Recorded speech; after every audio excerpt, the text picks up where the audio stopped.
Hi guys, welcome back to my YouTube channel. So good to have you again. This video is kind of different because unlike the tutorials that you usually see, this is just going to be us doing this here together because it's kind of new to me.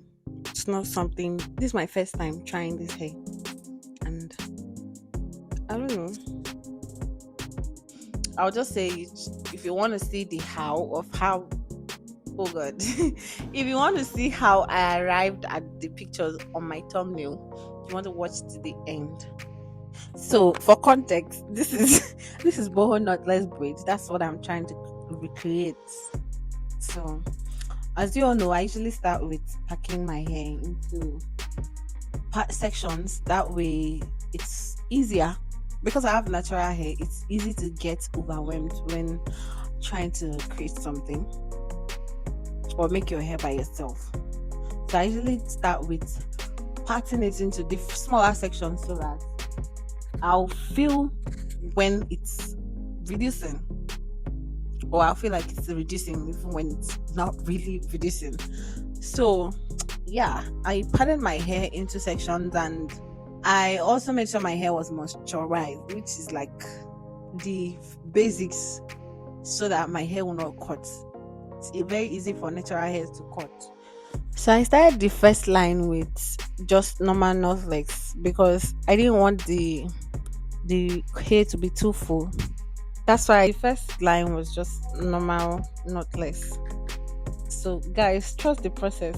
Trust the process. You want to trust the process. It may not look like it, but trust it. So for this kind of knotless braids that I did, I fed in the attachments from the sides. I think among the different types are different ways of doing knotless. I just found that one very, very easier as compared to the rest. It's relatively the easier one, and I like the results at the end of the day. I wanted a simple course that wasn't going to stress me, so I started adding course by the time I was starting with the second line. To be honest, this hair beats more than it can chew. Took my time. Let's just say I didn't know what I was going into. Yeah. And I didn't realize until I was midway and I couldn't go back. The only option was going forward. So I had to continue. Some really, this hair took a whole day, and some, let's say 1/4 of the next day, or 1/5. I think 1/5. It just took a small portion of the next day. And about adding curls to the braids, it's just the same way that I added my normal attachment, my straight attachment. But the difference is that the lengths were unequal, and the smaller length is I only braided in the small length. So coils, the longer coils, I don't know why I keep saying coils. The longer coils stays out, and then I just fix in the smaller one into the braid. I think there are other ways of doing it, but this one is what I did most of the time.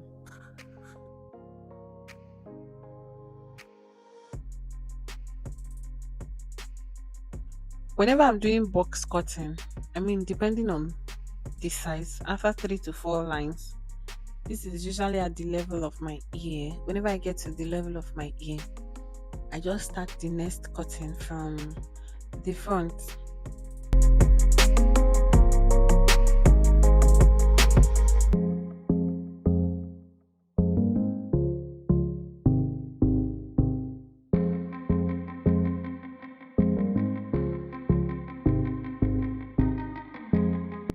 Like I said earlier, my feedings were from the sides. I started with feeding attachments from the side.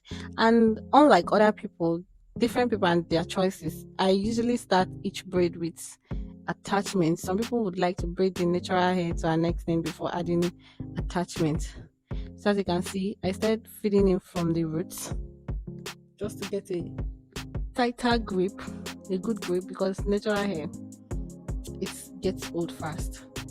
And then I continued.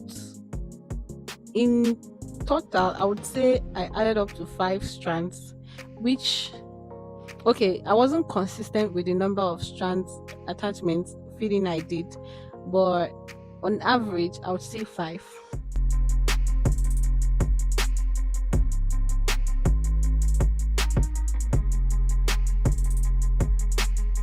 Forgive the quality of my video at this point.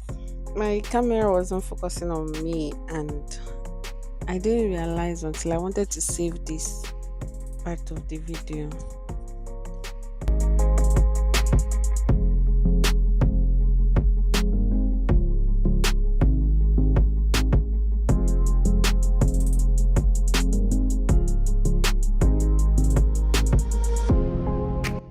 By the time I got here, I realized that this hair was a little bit easier, unlike the first 10, or let's say when I was braiding the back. Or let's just say practice makes better applies to everything that you can think of.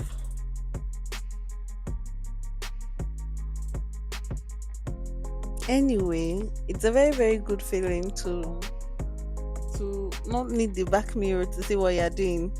And that's the point where I was at this point, and I just knew that we're coming close. Whenever you reach there, you know that the journey is about to end. So for the front, I'm just going to, like I said, I'm not teaching you. I'm not teaching you because I'm also learning. This is my first time, like I said before. So normally I would use gel for each cotton, but I found out that at the end of the day, especially when it's not a good gel, it turns white and just make your hair old. So I did not use it for this one, and I started with attach. I started each one with attach. See the way I'm holding my attachment to fix it in. This is for feeding in from the side anyway. It's just that's the one I know, and I think it's just easier. So I fed in like three strands, three attachments. I fed in 3 times and went in with my course. First one, I didn't want the course to be too much, so I didn't add so much course.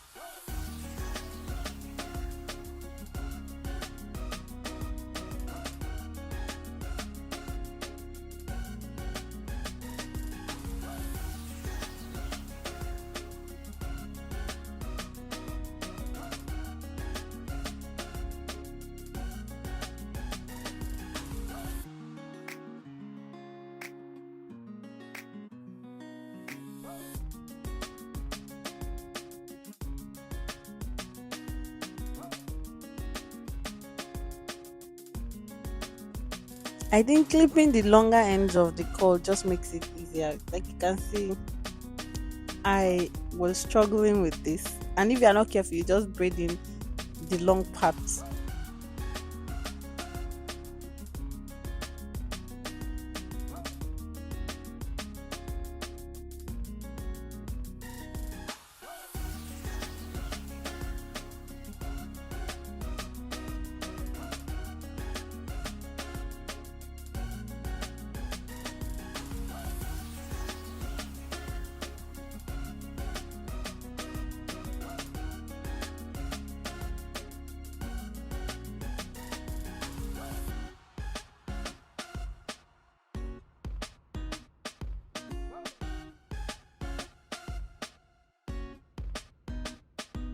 When I was done, I tied the end twice so that it will not loose, and I twisted the end,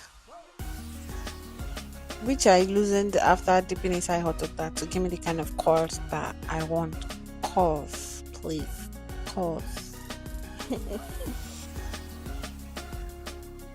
Okay, let me tell you all the things I did not do well with this hair. Because I was using synthetic curls, I it was not supposed to by any chance enter hot water. I dipped everything inside hot water and the curls tangled. So if you are trying this and you're using synthetic, you want to make sure that the curls is out of the way when dipping inside hot water. I trimmed the ends of the curls, and also losing the twisting that I did for the braid ends. And yeah, this is the final look. I wasn't okay with the end, so I trimmed it again to give it a more uniform look. And this is the final look. Okay, to be honest, this wasn't exactly what I expected the hair to look like. But for the first time, it's not so bad. Thank you for watching and see you in my next vlog or video.